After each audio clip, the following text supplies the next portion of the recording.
Welcome back to the deep dive. You ever wonder why sometimes people, well, they just seem to give up, even when there's a clear way out? Yeah, it's a really common human experience, unfortunately. Exactly. So today, we're diving into something called learned helplessness.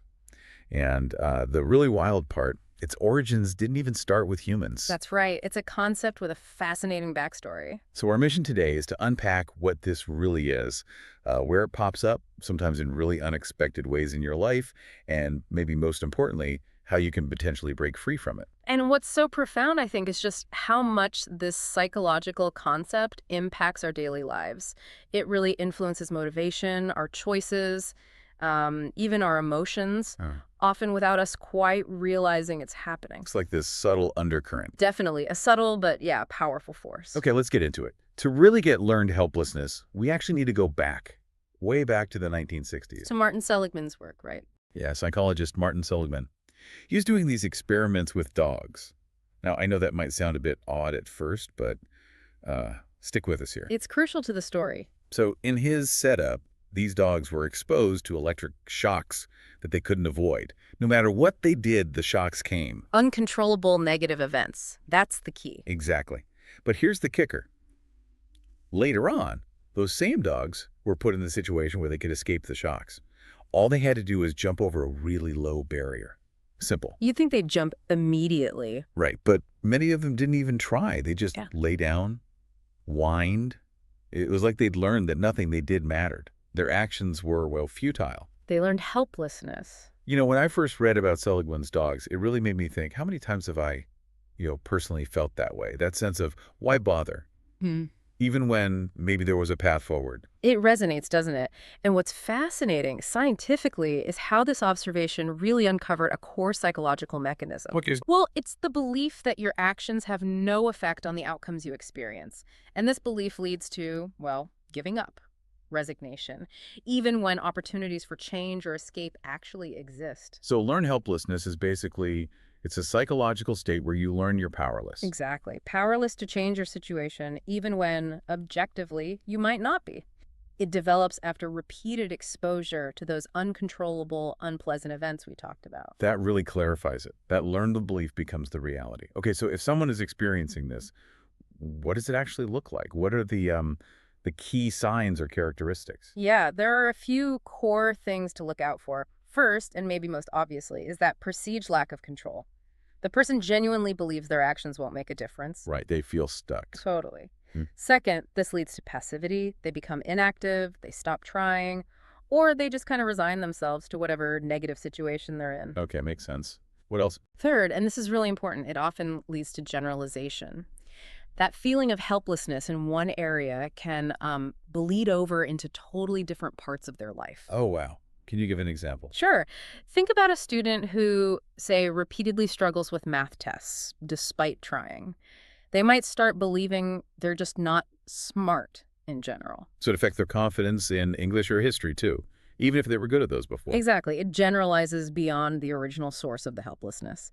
And finally, there's a significant cognitive impact. It messes with motivation, obviously, but also thinking patterns and emotions. It can often lead to low self-esteem, pessimism, even clinical depression. So it's not just about behavior. It really affects how you think and feel, too. That's heavy. Okay, so we've seen the lab dogs. We've got the definition. Hmm. How does this jump from the lab into our everyday human experience? Where do we see this playing out? Oh, it's surprisingly common, unfortunately.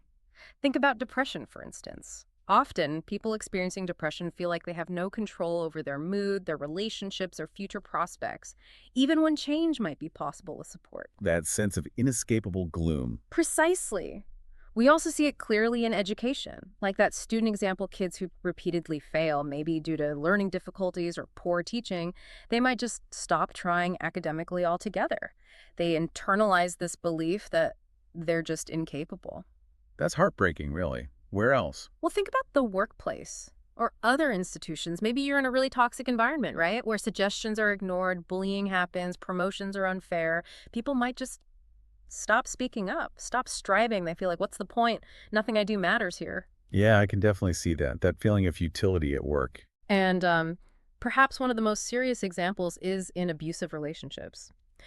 Victims sometimes stay, not because they want to, but because they've learned to feel escape is impossible, or that no one will help, or that there's simply no alternative. The abuse itself creates that feeling of utter powerlessness. That really highlights the danger of this learned state. It can keep people trapped in terrible situations. Mm. Now, you mentioned institutions. Sometimes this concept gets applied to bigger social issues like systemic oppression or discussions around things like welfare stigma. How do we talk about that carefully? Because we're talking about a psychological concept, not, making political points. That's a really crucial distinction to make. Yes, the concept of learned helplessness is sometimes used as a lens to try and understand certain aspects of broader social phenomena. For instance, when discussing systemic oppression, some analyses might use it to explore how generations of discrimination and lack of opportunity could lead to marginalized communities internalizing a sense of powerlessness. Okay, so it's used as an explanatory tool in that context. Exactly. Similarly, with discussions around welfare stigma, the concept might be invoked to explain how long-term reliance on social assistance could potentially, and inadvertently, foster a perception of dependency or lack of agency, even if the person wants to work and have the capacity. But it's vital, as you said, to be clear. We are reporting on how the concept is used in these discussions. We're not endorsing any specific political viewpoint on those complex issues themselves. It's just one psychological framework people apply. Right. Understanding the framework, not necessarily agreeing with every application of it. Got it. Okay, so after exploring all this, the big question is it permanent? Can this learned belief actually be unlearned? Is there a way out? Yes. Thankfully, yes, that's the hopeful part. Learned helplessness is learned, which means it can be unlearned. There are definite pathways to recovery and reversal. Okay, like what? What helps? Well, one of the most effective approaches is cognitive behavioral therapy, or CBT. It directly tackles those negative thought patterns. How does it do that?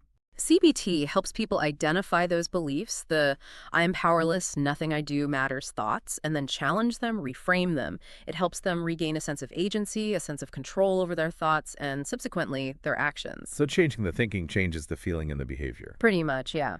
Another really important area is resilience training and positive psychology. Interestingly, Seligman himself pivoted his research later in his career towards this. Oh, really? The same guy? The very same.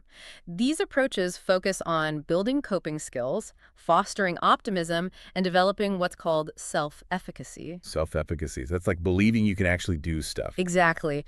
Believing in your own ability to succeed in specific situations or accomplish tasks. It's the antidote to helplessness. Also, sometimes it's about incremental successes, small steps. Like just achieving one tiny thing. Yes, small, achievable wins can be incredibly powerful. They start to provide evidence against that learned belief of futility. Each small success chips away at the helplessness and builds momentum.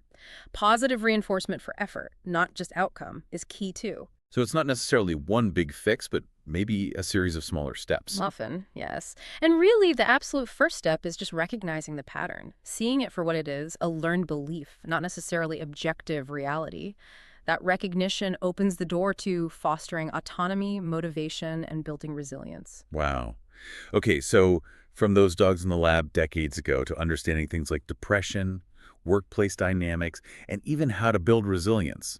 This concept really covers a lot of ground.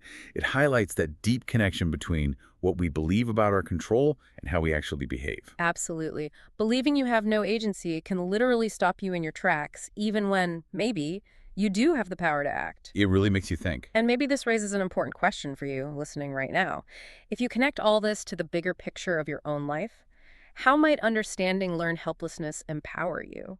Could it help you spot maybe some subtle areas where you might be unconsciously giving away your power, feeling stuck? That's a good challenge. And maybe ask yourself, what's one small incremental success, just one tiny thing that you could aim for today or this week to start reclaiming a little bit of that sense of agency? That's a really powerful thought to end on, a small step to push back against that feeling. Thank you so much for joining us on this deep dive today. It's been fascinating. My pleasure. And thank you for tuning in. Keep being curious about the amazing and sometimes tricky workings of the mind.